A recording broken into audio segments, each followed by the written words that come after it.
आज खूप छान दिसतीयस, कुणाची नजर लागू नये. माझ्या पोरीला असं म्हणत आजी किंवा आई कानामागे काजळाची तीट लावायची. हे सर्वांना आठवत असेल. पूर्वीच्या काळी नजर लागू नये म्हणून आधीच अंगावरून मीठ मोहरी उतरवून टाकायचे, काजळ लावायचे. यामुळे कोणाची वाईट दृष्टी आपल्यावर पडायची नाही. मात्र आजकाल या गोष्टी सहसा कोणी करत नाही, त्यामुळे पटकन नजर लागते. तुम्हालाही अशी नजर लागत असेल तर त्यावर कोणते घरगुती उपाय करू शकतो ते आज आपण जाणून घेऊयात. मीठ, मोहरी आणि मिरचीचा उपाय. नजर लागली की सगळ्यात सोपा आणि घरात उपलब्ध असलेला साहित्यात करता येणारा उपाय म्हणजे मीठ, मोहरी आणि मिरचीने नजर काढणे. हा उपाय अत्यंत प्रभावी आहे.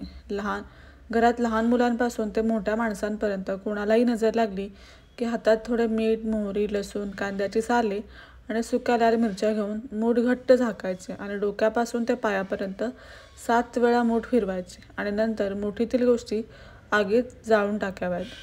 लवंगाचे उपाय. घरातील मसाल्याच्या डब्यातील लवंग जर नजर काढण्यासाठी कामी येते हे ऐकून काहींचा विश्वास बसणार नाही. मात्र आपल्यावरील वाईट नजर दूर करण्यासाठी लवंगाचे उपाय फायदेशीर ठरल्याचे बोलले जाते. जर तुमच्या घरातील कोणत्याही सदस्याला नजर लागली असेल तर 5 लवंग्या घ्या आणि त्या प्रभावित व्यक्तीच्या डोक्यापासून पायापर्यंत 7 वेळा सरळ आणि 7 वेळा उलट्या दिशेने उतरवून नंतर जाळून टाका. असे केल्याने नजर उतरते म्हणतात. धूप, लोबन जाळणे. घरामध्ये अगरबत्ती, धूप, लोबन जाळल्यानंतर सकारात्मक ऊर्जा येते.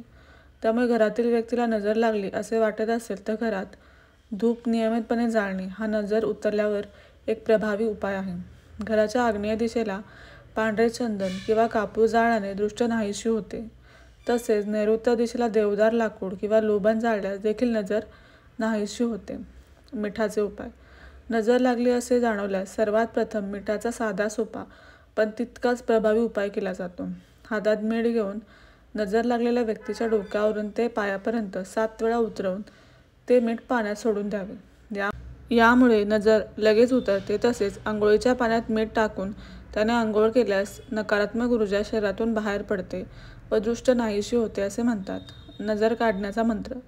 पूर्वीच्या काळी लहान मुलांची नजर काढताना आजी म्हणायची, बाहेरून आलेल्या गेलेल्याची, घरातील माणसांची, कुत्र्या-मांजरांची, भुताखेतांची कुणाचीही नजर माझ्या बाळाला लागली असेल तर ती आगीत जळून खाक होऊ देत, असं म्हणून मीठ, मोहरी आगीत टाकून द्यायची. हा कोणता मंत्र नसायचा, पण आजीच्या तोंडातून निघालेले हे शब्द मंत्रापेक्षा भारी काम करायचे आणि नजर क्षणार्धात उतरायची.